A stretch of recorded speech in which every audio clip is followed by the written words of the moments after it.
കോഴിക്കോട് ജില്ലയിലെ രാഷ്ട്രീയ ചിത്രം ചർച്ച ചെയ്യുമ്പോൾ എലത്തൂർ മണ്ഡലത്തിന് എന്നും സവിശേഷമായ സ്ഥാനമാണുള്ളത്. തുടർച്ചയായ 3 വിജയങ്ങളും 2 തവണ പിണറായി വിജയൻ മന്ത്രിസഭയിൽ ഗതാഗതവും വനം വന്യജീവി വകുപ്പും കൈകാര്യം ചെയ്ത കാര്യത്തിൽ AK ശശീന്ദ്രൻ വീണ്ടും ജനവിധി തേടുമ്പോൾ മണ്ഡലത്തിൽ അട്ടിമറി വിജയം പ്രതീക്ഷിച്ചാണ് UDF കളത്തിലിറങ്ങുന്നത്. എലത്തൂരിലെ രാഷ്ട്രീയ വിശേഷങ്ങളിലേക്ക്.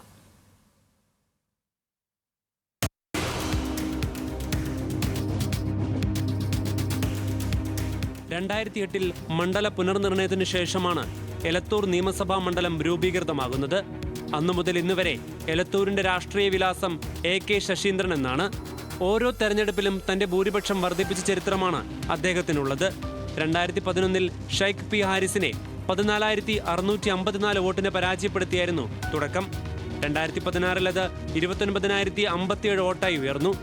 2021 എത്തുമ്പോൾ മണ്ഡലം കണ്ട ഏറ്റവും വലിയ ഭൂരിപക്ഷമായ 38,502 വോട്ടുമായാണ് അദ്ദേഹം നിയമസഭയിലെത്തിയത്. എന്നാൽ ഇത്തവണത്തെ പോരാട്ടം ഈ കണക്കുകൾക്കും അപ്പുറമാണ്. NCPയിലെ ദേശീയ തലത്തിലെ പിളർപ്പും തുടർന്നുണ്ടായ ചിഹ്നമാറ്റവും എലത്തൂരിലെ തിരഞ്ഞെടുപ്പ് ഗോതയിൽ പ്രധാന ചർച്ചാ വിഷയമാണ്. ഞങ്ങൾ ഈ ചിഹ്നത്തിൻ്റെ പ്രശ്നം പരിശോധിച്ചു. അപ്പോൾ അത് പഠിപ്പിക്കാനായി മാത്രം ഒരു സ്ക്വാഡ് എല്ലാ വീട്ടിലും കയറാൻ വേണ്ടി തീരുമാനിച്ചു. പ്രത്യേക സ്ക്വാഡ്. ചിഹ്നത്തിൻ്റെ പേരിലൊക്കെ നമ്മളെ കേരളത്തിൽ അങ്ങനെയൊന്നും രാഷ്ട്രീയ സ്വാധീനം ചെലുത്തുന്ന വിധത്തിലുള്ള വോട്ടിംഗ് പാറ്റേണൊന്നും ഇതിനു മുമ്പ് ഉണ്ടായിട്ടില്ലല്ലോ. ഒരു ബോധപൂർവം ചെയ്തിട്ടുള്ളൊരു ഏർപ്പാടാണ്. അതിനെ അങ്ങനെ തന്നെ കണ്ടുകൊണ്ട് ബോധപൂർവം അതിനെ ഓവർകം ചെയ്യാനുള്ള വഴികളെന്താണെന്ന് ആലോചിച്ച് അതിനുള്ളതാണ് നമ്മൾ സ്പെഷ്യൽ സ്ക്വാഡ്. കഴിഞ്ഞ തവണത്തെ ഇതിൽ നിന്നും വ്യത്യസ്തമായ എന്തെങ്കിലും ഒരു മൈനസ് ഇതുവരെ കണ്ടെത്താൻ കഴിഞ്ഞിട്ടില്ല.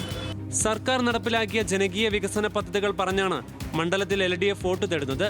ചിഹ്നത്തിലെ അട്ടിമറി പരിഹരിക്കാൻ ബൂത്ത് തലത്തിൽ പ്രത്യേക സ്ക്വാഡ് രൂപീകരിച്ച് പ്രവർത്തനം തുടരുമ്പോഴും ഇടതു കോട്ടയിൽ ഇത്തവണ വിള്ളൽ വീഴ്ത്താൻ കഴിയുമെന്ന വലിയ പ്രതീക്ഷയിലാണ് UDF. അതിനായി അവർ ചൂണ്ടിക്കാണിക്കുന്നത് കഴിഞ്ഞ തദ്ദേശ തെരഞ്ഞെടുപ്പ് ഫലങ്ങളാണ്. കോഴിക്കോട് കോർപ്പറേഷനിലെ എലത്തൂർ ഡിവിഷനിലും മണ്ഡലത്തിലെ നിർണായക പഞ്ചായത്തുകളായ കാക്കൂർ, കുറുവത്തൂർ, തലക്കുളത്തൂർ, നന്മണ്ട എന്നിവിടങ്ങളിലും UDF നടത്തിയ മുന്നേറ്റം മണ്ഡലത്തിന്റെ രാഷ്ട്രീയ മനസ്സ് മാറുന്നു എന്നതിന്റെ സൂചനയായാണ് അവർ കാണുന്നത്. തദ്ദേശ തെരഞ്ഞെടുപ്പിൽ കുറുവത്തൂർ, നന്മണ്ട പഞ്ചായത്തുകൾ LDFിൽ നിന്ന് പിടിച്ചെടുക്കാനായത് UDF സ്ഥാനാർത്ഥി വിദ്യാ ബാലകൃഷ്ണന് ഏറെ പ്രതീക്ഷയാണ് നൽകുന്നത്. കഴിഞ്ഞ തവണയൊക്കെ വോട്ട് നില വർദ്ധിപ്പിച്ചു എന്ന് പറയുന്ന സമയത്ത് അതിൽ UDFിന്റെ ഭാഗത്തു നിന്നുള്ള ചിഹ്നവും സ്ഥാനാർത്ഥിത്വം അങ്ങനെയൊക്കെ ഒരുപാട് വിഷയങ്ങളുണ്ടായിരുന്നു.